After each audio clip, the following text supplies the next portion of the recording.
ආයිබෝන් දරුවනේ අපි ගිය සතියේ වගේම අපි අදත් අපි ඔබ හමු වෙන්නේ විශේෂයෙන්ම ගිය සතියේ අපි සංඛ්‍යා ජාල අවසන් කර තැනින් අපි යලි අපේ පාඩම ආරම්භ කරන්න. ඔබට මතක ඇති යලි මතක් කරවතින් අපි එදා විධිමත් ඉරට්ටේ සංඛ්‍යා ජාලයක් වන හතරේ ජාලය නිර්මාණය කරන ආකාරය පිළිබඳව ඔබ ඉගෙන ගත්තා. ඔබ නිවසට ගිහිල්ලා මං හිතන්නේ එවැනිම සංඛ්‍යා ජාල කීපයක් අරගෙන යම් පුහුණු වීම කරන්නට ඇති.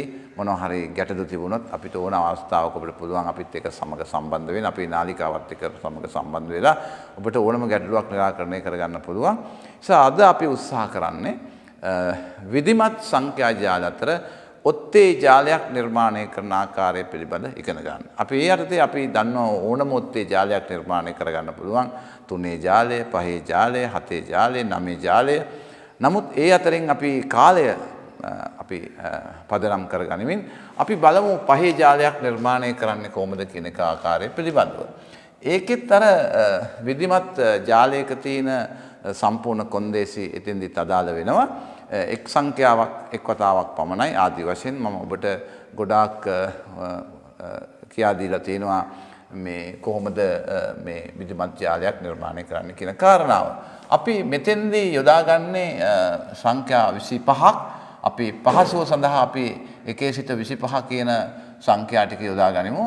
1 2 3 4 5 6 7 8 9 10 11 12 13 14 15 16 17 18 19 20 21 22 23 24 25 හැමතිස්සෙම 1 සිට 25 නෙවෙයි ඔබට කැමති ආකාරයකට ඕනම සංඛ්‍යා 25ක් අනුයාත සංඛ්‍යා 25ක් මේ සඳහා ඔබට ප්‍රයෝජනට ගන්න පුළුවන්. අපි ඒකේ අදාළ ජාලයක් මෙතන සටහන් කරගන්න බලමු.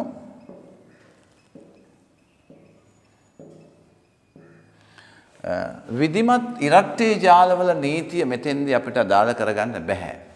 මේකෙදි සාමාන්‍යයෙන් වෙන්නේ අර මුල්ලේ අපි කොනේ සංඛ්‍යා ඉවත් කිරීමේ ක්‍රමය තමයි මෙතෙන්දී අපි අනුගමනය කරන්නේ. එතකොට අපි ඒකට අපි රීතියක් හදාගෙන තියෙනවා විශේෂයෙන්ම 3 ජාලයකදී හැම මුල්ලකින්ම අපි එක සංඛ්‍යාවක් එළියට කපලා ඉවත් කරනවා. 5 ජාලෙදි 3කුත් 7 ජාලේ 6ක් 9 ජාලේ 10ක් ආදි වශයෙන් යම් රටාවකටයි මේකේ සංඛ්‍යා මුල්ලෙන් කැපෙන්නේ. අපි සාමාන්‍ය විභාගවල මින් එහාට ලොකු ජාල නිර්මාණය කරන්න දෙන්නේ නැති නිසා අපි මින් එහාට සංඛ්‍යා ජාල සලකා බලන්නේ නැහැ. අපි බලමු මේ 5 ජාලෙන් හැම මුල්ලකින්ම සංඛ්‍යා 2ක් ඉවත් වෙන නිසා 3ක් ඉවත් වෙන නිසා අපි බලමු ඒ සංඛ්‍යා ඉවත් කරන විදිය. සෑම මුල්ලකින්ම අපි සංඛ්‍යා 3ක් ඉවත් කරගෙන යනවා මේ ආකාරයට. එතකොට දැන් ඇතුලේ මේ එන ජාලය අභ්‍යන්තර ජාලය අපිට පුළුවන් නිර්මාණය කරගන්න මේ ආකාරයට.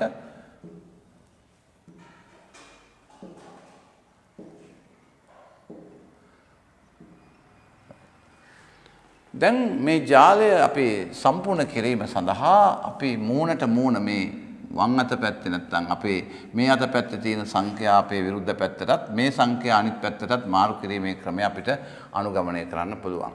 ඒ අනුව මුලින්ම මේ 4 සහ 10 කියන සංඛ්‍යා දෙක මෙන්න මේ ස්ථානවලට මාරු කරනවා. මේ 5 මෙතෙන්ට මාරු කරනවා. එතකොට මේ පැත්තේ සංඛ්‍යා ටික මාරු කරලා හමාරු වුණාට පස්සේ පුළුවන් මේ සංඛ්‍යා අපිට මේ පැත්තට මාරු කරන්න. 16 සහ 22 අපි මේ ස්ථානවලට මාරු කරන්න පුළුවන්.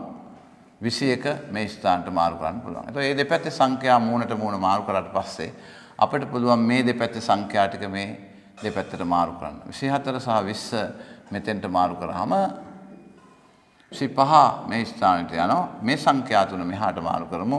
6 සහ 2 සහ 1. දැන් සම්පූර්ණ සංඛ්‍යා ටික මාරු කරලා අපි ජාලය නිර්මාණය කරලා ඉවරයි. අපි බලමු 11 24 7 23 වගේම 4 12 25ට 16 17 5 13 21 9 10 18 1 14 22 23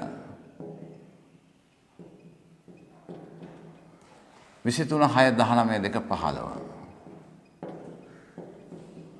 ඒ ඒ වගේම මේක අපි එකතුව සටහන් කරගන්න අපිට මුලදී අමතක වුණා. අපි බලමු 1 සිට 25 සංඛ්‍යා පහේ ජාලය අර පෙර සේමයි අපි පෙර දවසේ සාකච්ඡා කර ආකාරයටම අපි මේ හරස් එකතුව ලබා ගන්නේ මේ සංඛ්‍යා දෙක එකතු කරලා දෙකෙන් බෙදලා ජාලයේ වටිනාකමෙන් වැඩි කිරීමෙන් ඒ අනුව 65ක එකතුවක් එනවා.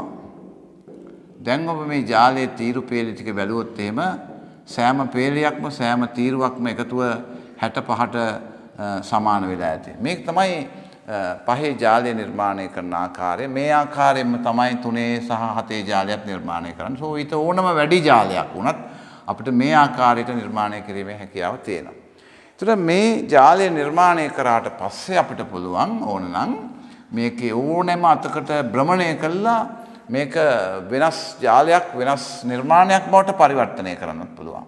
ඒ වගේම මේ නිර්මාණය කරාට පස්සේ මේකේ ඕනම තීරුවකට තීරුවක් පේලියකට පේලියක් අපිට පුළුවන් මාරු කරලා අලුත්ම සංඛ්‍යා නිර්මාණයක් අපිට හදා ගන්න පුළුවන්.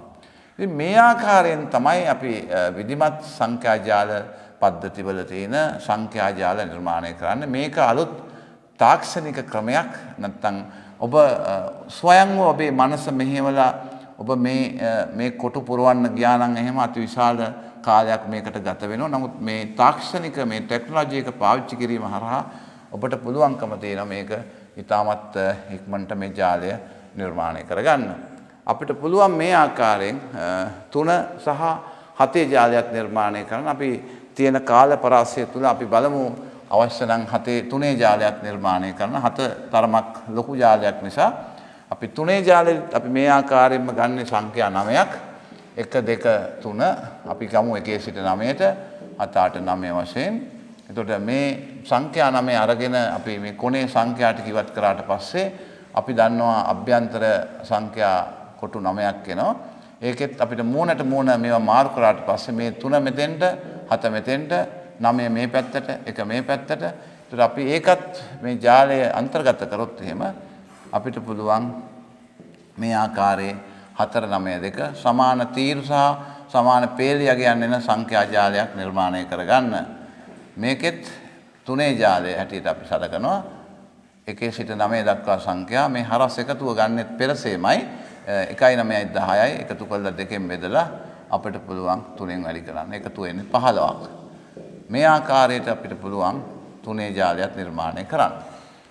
මේ ජාල නිර්මාණය කරාට පස්සේ ඔබට පේනවා මේ ඕනෑම විධිමත් ජාලයක් ඕනෑම විධිමත් ජාලයක් ඕනෑම දිශාවකට සහ ඕනෑම තීරුවක් සහ පේලියක් අතර මාරු කරමින් අපිට පුළුවන්කමක් තියෙනවා විශේෂයෙන්ම විධිමත් ජාල පද්ධතිය සම්පූර්ණ කරන්න. මම හිතන්නේ අපි මේ පෙර දවසේත් අද දවසේත් මේ දෙකෙන්ම අපි බලාපොරොත්තු වෙන්නේ විශේෂයෙන්ම මේ සංඛ්‍යා ජාල අතර විධිමත් සංඛ්‍යා ජාලවල එකතු කිරීමේ ජාල පද්ධතිය නිර්මාණය කරන්න.